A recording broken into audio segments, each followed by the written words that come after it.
Hey there. Welcome back to the Story Box. I'm R.K. Livingston, and today we're going to be reading the final three chapters in Elijah's Boy.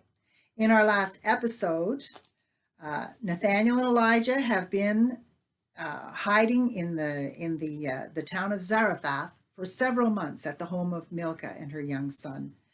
And just when they're about to leave there and head back to Israel, young Joktan gets sick with a terrible fever. And after a battle of struggling to try and save him for a couple of days, he ends up dying. Now, Elijah carries Joktan's body to the roof, and there he stretches over him and prays 3 times that Yahweh would restore his life to him. And much to Nathaniel's great astonishment, God does just that. And Joktan is restored to life. And what an impact that has on Nathaniel as he ponders all that he has witnessed. And he and Elijah head back into Israel, despite the fact that Queen Jezebel has been ordering the death of the prophets of Yahweh wherever they're found. And along the road, they encounter Obadiah, the king's steward. And through Obadiah, Elijah arranges to meet with the king there in the oasis where he waits for him. And King Ahab does come, and Elijah puts forward a proposal to him that the king should gather all the people along with the 450 prophets of Baal on Mount Carmel in 1 week's time, so that the question can be decided once and for all which God the people of Israel will serve, whether that's Yahweh or Baal. And the king agrees to this. And so now they have 1 week before it's all going to come to a head. And so let's carry on today with chapter 19. The week passed far too quickly for Nathaniel. They had returned to Mount Carmel right after their meeting with the king. He must have kept his part of the agreement because people had been gathering ever since. The slopes were crowded with camps spread in every direction. It was like a city with no walls. Elijah had been fasting and praying all week. Nathaniel was left to his own devices. He spent a great deal of time watching the sea from a vantage point high on the mountain. He tried to pray, but could not. He was not at all sure he could face Balak when the time came. He passed the days in a kind of numbness. And now the week was up. "Elijah," he whispered, "what have you gotten us into?" He sighed and began to make his way back to where the prophet was waiting. People stared as he passed. He hunched his shoulders in misery, uncomfortable with all the attention. "There must not be one person on this mountain who doesn't know who I am," he thought. He wondered if Abner and Leah were here somewhere. It would have been a comfort to know. He noticed a stirring in the crowd and hurried his steps. He couldn't see it from here, but he knew that the king had set up camp at the foot of the mountain. The tents and picket lines reached out across the plain. He heard the word passing through the crowd like a wind. The king was on his way to Elijah with Balak and his army of prophets. Nathaniel broke into a run. He skidded to a halt when he reached their campsite. Elijah was waiting for him. "They're coming," he gasped. Elijah reached out a hand to steady him. "Come, we'll meet them together." Moments later, when the king and Balak reached the site where the altar of Yahweh once stood, Nathaniel was at Elijah's side to face them.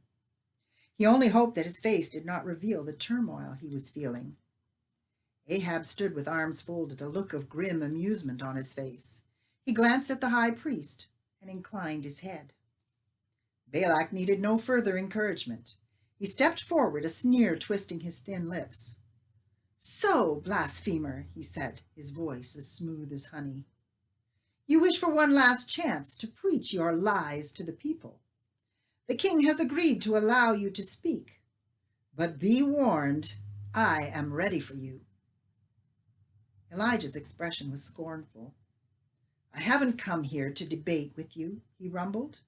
Words alone will not suffice. I propose a test. Balak drew himself up and squinted at his adversary. Nathaniel could almost see the questions flitting across his face. It was obvious that he had not expected Elijah's response. He was still hesitating when King Ahab stepped forward, a gleam of interest in his cold eyes. "What exactly do you propose?" the king asked. Nathaniel was wondering the same thing. Elijah looked around and lifted his voice so that it would carry to the waiting crowd. "We will put our gods to the test, and so answer the question that has been plaguing this country. If Baal is God, then so be it. I am in your hands. But if Yahweh is God..." He left the rest unsaid. Balak's face turned a fiery red, but the king was not looking at him. Ahab was smiling, but there was nothing playful about it. He looked dangerous. "And the test?" he went on. Elijah smiled back. "We will each prepare a sacrifice of 1 ox. We will lay them on the wood on the altars, but we will put no fire under them. Let Balak and his prophets call on the name of their God, and I will call on mine. Whichever God answers by sending fire on the sacrifice is the true God." Nathaniel jerked his head around to look at Elijah, but the man's face showed nothing but a quiet confidence. Balak, on the other hand, seemed ready to explode. "Outrageous!" shouted the high priest. Ahab silenced him with an imperious gesture. He flicked a glance at the crowd, where an excited murmur was rippling outward as word of Elijah's proposal spread. Many were already shouting their approval. He looked back at Elijah and tipped his head in the direction of the rising clamor. "It seems you will get your wish," he said softly. He turned to the people and raised his hand for silence. When the noise died away, he spoke in ringing tones. "Let the test that Elijah has proposed take place. The results are in the hands of God." He lowered his voice till it was almost a growl. "You had best not fail in this, Balak." Balak glared at Elijah and Nathaniel with hate-filled eyes. Elijah indicated the altar of Baal with a sweep of his hand. "Go ahead," he urged. "You shall have the first place." Man and boy walked to the edge of the crowd and waited. King Ahab had seated himself on the far side of the open space. A servant was sent to fetch the 2 oxen, while Balak supervised the preparation of the altar of Baal. The people settled themselves to watch. "Elijah?" Nathaniel's voice was a mere whisper. The man looked at his young companion and seemed to read his anxious thoughts. He laid an arm across the boy's shoulders, and they stood close. "He's worthy of your trust, Nathaniel." The boy leaned in to Elijah's side and tried to take some comfort in his assurance. At last, all was in readiness. The ox was slain and lay upon the stacked wood on the altar. The prophets of Baal raised their hands to the heavens and began to call on his name. They danced around the altar, whirling faster and faster, their garments torn. They slashed at themselves in their frenzy until their bodies ran with their own blood. Whenever one of them collapsed in exhaustion, another would step in to take his place. Balak stood to one side, urging them to greater excesses.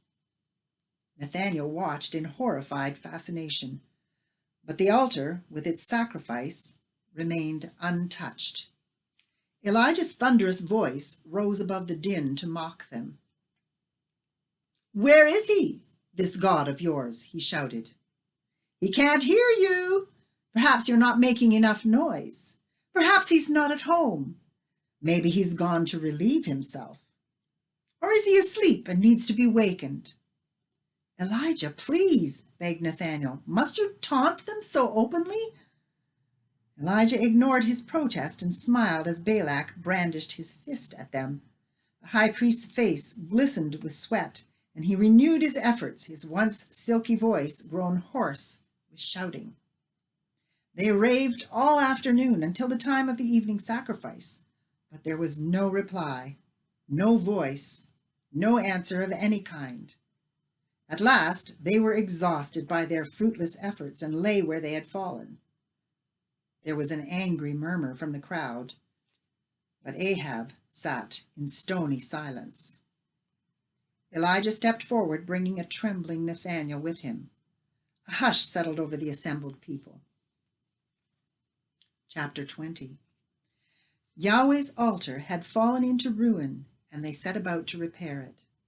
No one moved to help them as they searched out the stones that were scattered in the grass. The silence was broken by an occasional cough. Insects buzzed around their heads as they worked. Nathaniel felt his skin crawl and tried to ignore the weight of countless eyes watching their every move. He did not dare glance in the direction of the king. Balak might have failed, but that was no guarantee that Elijah would fare better. What if this whole idea was a mistake? He rolled another stone to the altar, and together they lifted it into place. He dashed the sweat out of his eyes with the back of his hand and was about to search out another stone when Elijah's hand on his shoulders stopped him. It is enough. 12 stones, one for each of the tribes of Israel. Nathaniel looked at the crude altar they had built. It was rough and unadorned. He was dismayed to realize that he had no idea what to do next. He had never witnessed a sacrifice to Yahweh. We must dig a trench all around the base of the altar, Elijah instructed, as if hearing the boy's unspoken question. Nathaniel's eyes widened. The earth was packed and baked as hard as iron by the relentless sun. At last he gave a resigned shrug and searched about until he found a sharp stick. Elijah was using his knife to pry at the tough grass roots, and Nathaniel gouged at the earth with a vengeance. He ignored his aching arms and tried to imagine that he was gouging at their enemies instead of the unrelenting soil. It gave him a certain satisfaction until his stick broke. There was a stirring in the crowd, and a stranger pushed his way to the front. He was square-built and strong, with skin the color of tanned leather. He reached down and tucked the hem of his tunic into his belt before striding toward them, a spade clutched in his brawny hand. Without a word, he began to dig. Nathaniel felt a surge of gratitude toward this unexpected ally. He stole a look at the king.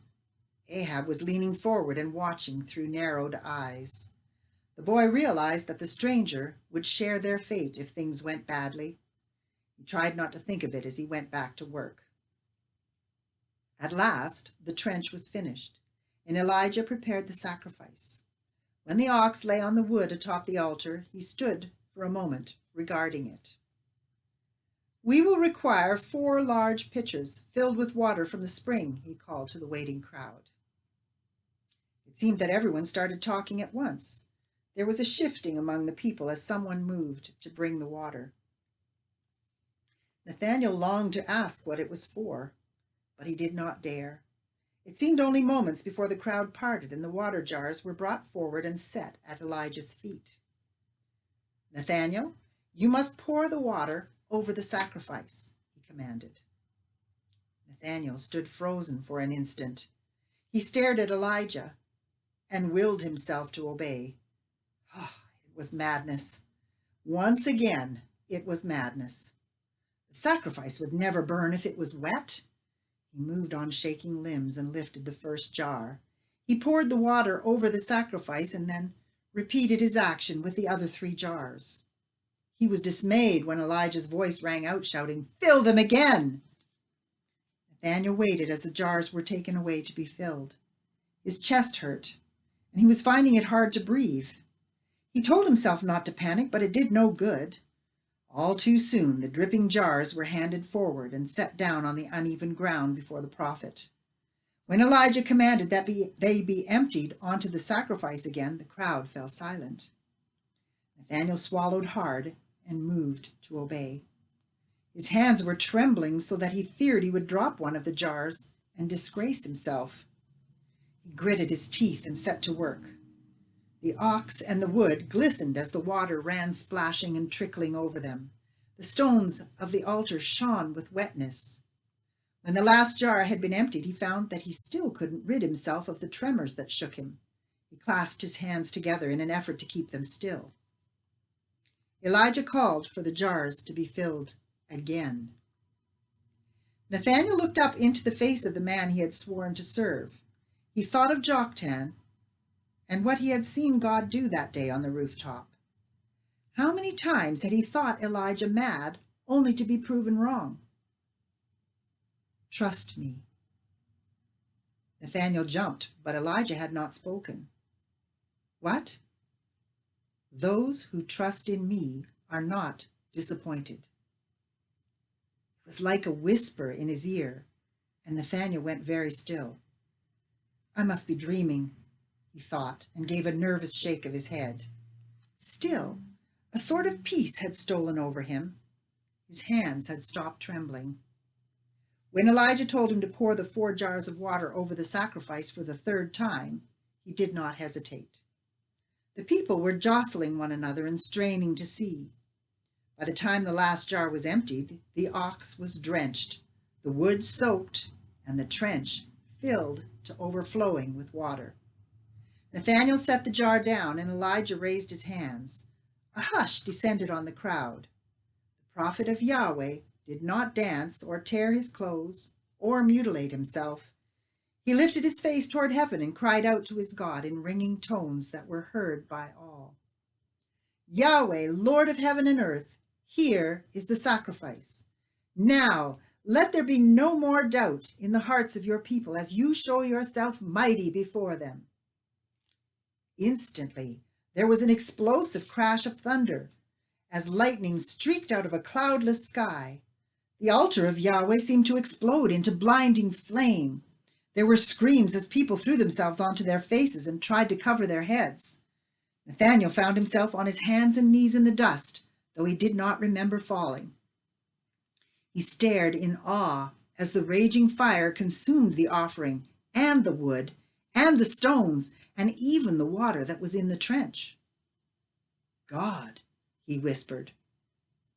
It was over so quickly that he could almost believe it hadn't happened. Then he looked at the scorched and blackened spot where the altar had stood. Tendrils of smoke rose from the charred earth. The air was filled with a confusion of cries. All around him he heard men and women shouting, "The Lord! He is God! Yahweh is God!"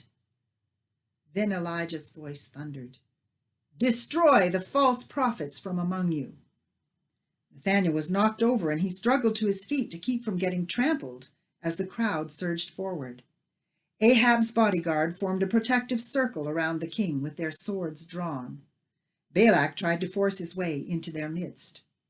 King Ahab looked at him for a long moment. "Leave him," he commanded. He turned and stalked off, the crowd parting to let him pass. The soldiers thrust the screaming high priest into the reaching arms of the mob before following. Chapter 21. Nathaniel was still pushing and shoving in an effort to get free of the crowd when Elijah found him and took his arm. At last, there was space to breathe. No one seemed willing to jostle the prophet. The boy wanted to run, and he tried to pull Elijah along with him. He had to get away from here. He had dreamed of vengeance, but the reality of it was frightening. It looked as though none of the prophets of Baal would make it off the mountain alive. Elijah leaned close to his ear. "Come, we will go to the mountaintop. This is not our task, but theirs." Nathaniel nodded in agreement, eager to leave the place of judgment and execution. He followed as the prophet made his way up the hill. He wondered if the screams still echoing in his ears would follow him into his dreams. He was panting by the time they reached the summit. He looked around, but they were alone. "Wait here with me while I pray," Elijah instructed, as he lowered himself to his knees. Nathaniel nodded and moved off a little way to sit in the grass. His mind felt numb as he watched Elijah. The prophet was sitting back on his heels, his face tilted upward. His lips were moving, but he made no sound. The noise from below was fading, and the boy sucked in a great lungful of air. He was glad to be alive. He would never forget what he'd seen this day. Yahweh was God, and there was no other. He thought of the quiet voice he'd heard in the midst of his terrible fear at the altar. All his fear had been washed away at the sound of that voice. "Trust me," it had said. Was it the voice of Yahweh he had heard? He shivered.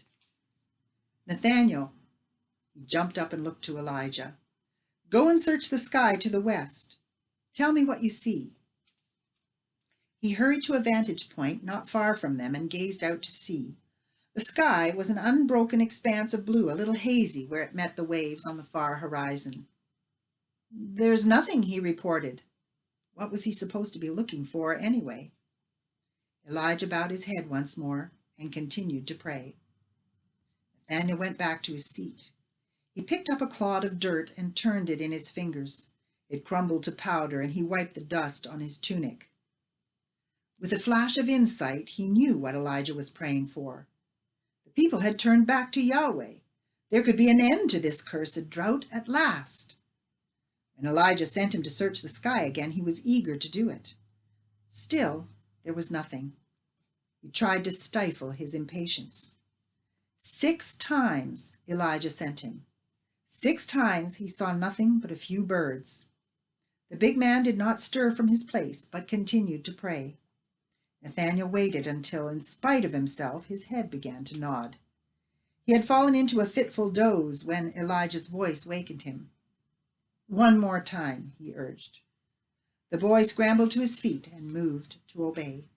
He had to squint and shade his eyes because the sun was sinking toward the horizon. He blinked and looked again. "There's a cloud," he shouted. "It's no bigger than a man's hand, but it's a cloud." Elijah was beside him in an instant. "It's enough," he said. "You must go to Ahab's tent with a message."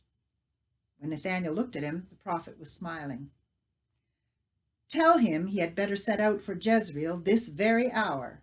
The Lord is sending a downpour that will make the roads impassable if he delays." Nathaniel looked back at the tiny clouds still so far away. Would the rains truly come? Elijah didn't doubt it. As he started down the mountain in the dusk, he realized that he didn't doubt it either. Elijah's God was worthy of trust. He stopped short. Elijah's God, Elijah's faith, Elijah's boy. He had a decision to make. He tilted his head upward, as he had so often seen the prophet do. "Lord God of Israel," he whispered, "from this moment, I will no longer think of you as Elijah's God. You are my God, and I will serve you." When he continued on his mission to Ahab, his step was light, and there was a smile on his face. He could almost smell the rain. The end. And so Nathaniel has made a decision. He has recognized that Yahweh is God and that requires something of him. And so he has made his decision that Yahweh will be his God and that he will serve him. And that's the same decision that all of us have to make at some point in our lives. If God is God, what are we going to do with that? And how will that affect us in our lives? And so, thank you for joining me as we have gone through Elijah's Boy together, and I hope you enjoyed it as much as I did. Be sure to hit the subscribe button if you enjoyed today's episode. Till next time, keep dreaming and God bless.